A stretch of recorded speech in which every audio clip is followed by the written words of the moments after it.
بسم الله الرحمن الرحيم. الحمد لله رب العالمين، وصلى الله وسلم وبارك على عبده ورسوله الأمين نبينا محمد عليه وعلى آله أفضل صلاة وأزكى تسليم. وبعد هذا المقطع لازلنا نتحدث فيه عن الرسم التنفيذي، وإحنا بس للتذكير الرسم التنفيذي هو رسم الفك اللي يستفيدوا منه في الورش. وعندنا في هذا التمرين مربط عمود. الأعمدة تحتاج إلى كرسي، إلى مربط، بحيث أنها تدور دوران مركزي، دوران صحيح، ما تدور بشكل فيه رفة، ولذلك يحطوها تستقر على قاعدة. هذه تجهيزة بسيطة من 6 قطع، تمام، وهي مجمعة، ومطلوب منك أنك أنت تقوم بفكها. عندك مسند، عندك غطا، عندك مسمارين، عندك صامولتين، فصارت 6 قطع لهذه التجهيزة. يقول لك في الشكل الموضح جانبا المطلوب رسم القطاع الأمامي كاملا والمسقط العلوي. شوف هنا رسم القطاع الأمامي كاملا، هذه ألف، والمسقط العلوي للقطعة رقم إيش؟ 1 اللي هي القاعدة أو المسند، تمام، وهذه باء. إذن الفقرة الأولى فيها كم مطلوب؟ مطلوبين. والفقرة الثانية أيضا فيها مطلوبين. يقول لك رسم المسقطين الأمامي والعلوي للقطعة رقم 3 اللي هي إيش؟ البرغي، بمقياس رسم M16. إحنا درسنا في دروس مقاطع سابقة، شرحنا وصلات الربط على لوحة الرسم، رسمتها ورسمتها أمامكم شرح سبورة وتمرنا عليها، فما في داعي أني أنا أعيد شرح M16 اللي هي المسامير وصلات الربط، تمام. ولكن أنا حاتكلم عن الفقرة الأولى اللي فيها المطلوبين. في الرسم التنفيذي دائما إحنا نحرص على أننا نتخيل منظور الرسم التنفيذي. إذا تخيلت المنظور بشكل صحيح فأنت إيش؟ تستطيع أنك أنت تستنتج استنتاج صحيح. فلذلك إحنا هنا حنحول القطعة هذه إلى منظور.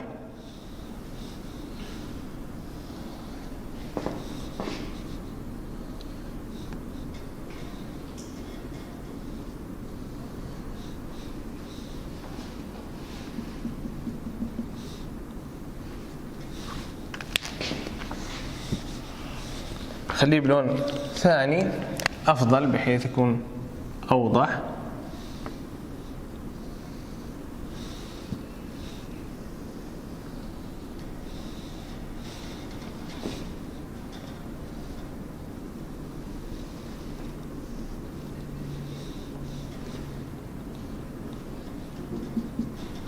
وهنا في ثقب، وهنا في ثقب، وداخل الثقب في ايش؟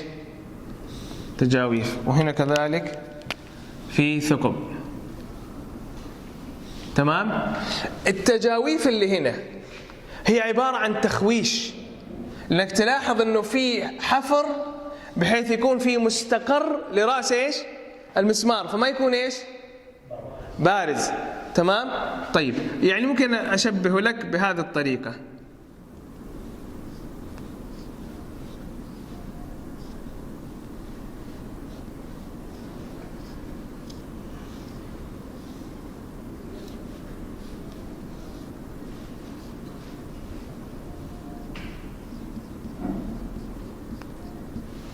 فهنا واضح لكم الآن لو المسمار يجي بهذا الشكل، أيا كان نوع المسمار،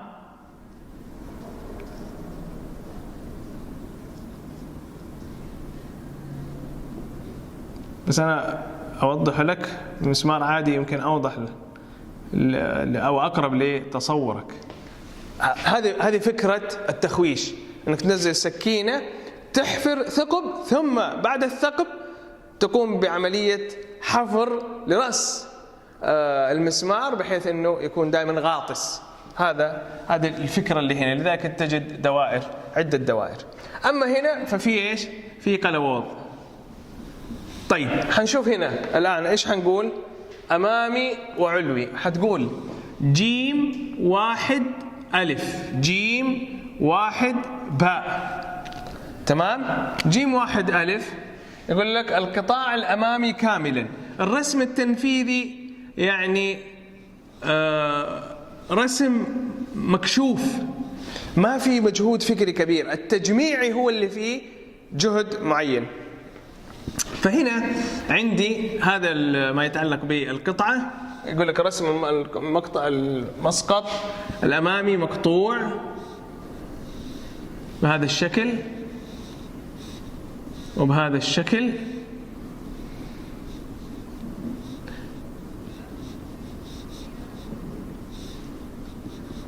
وهنا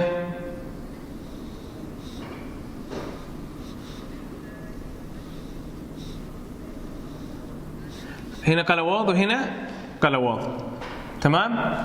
وطبعا هنا في المحور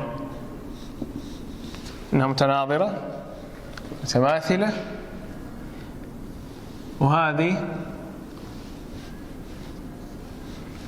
لما تنظر من فوق الخطين اللي هنا مرئية ولا مخفية؟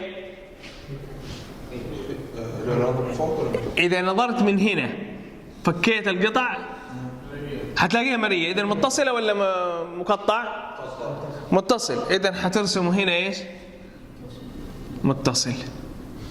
تسقط إسقاط بالشكل هذا، وهنا تسوي دائرة دائرة.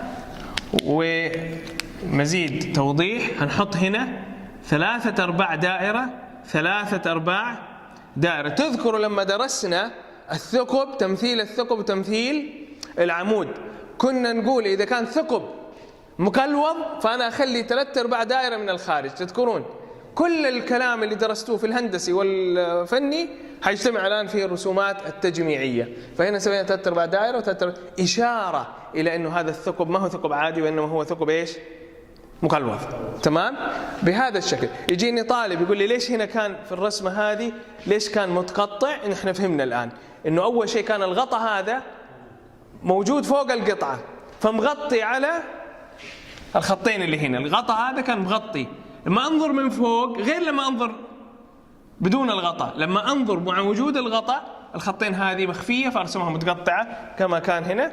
وأما إذا فكيت المسامير فكيت الصواميل وشلت المسامير واستثنيت القطعة دي فالمخفي صار مرئي، المحجوب صار ظاهر، فلذلك حولته إلى خط متصل. ولذلك احنا في الرسومات التجميعية هناك خطوط كانت مخفية تصير مرئية، وخطوط مرئية تصير، وأحيانا خطوط مرئية تصير ملغية. 3 قواعد. فكل قاعدة كل رسمة بحسبها، وكل ما تعرضت لرسومات أكثر كل ما كان يعني قدرتك على الاستنتاج أكثر وتصورك للمناظير أصح.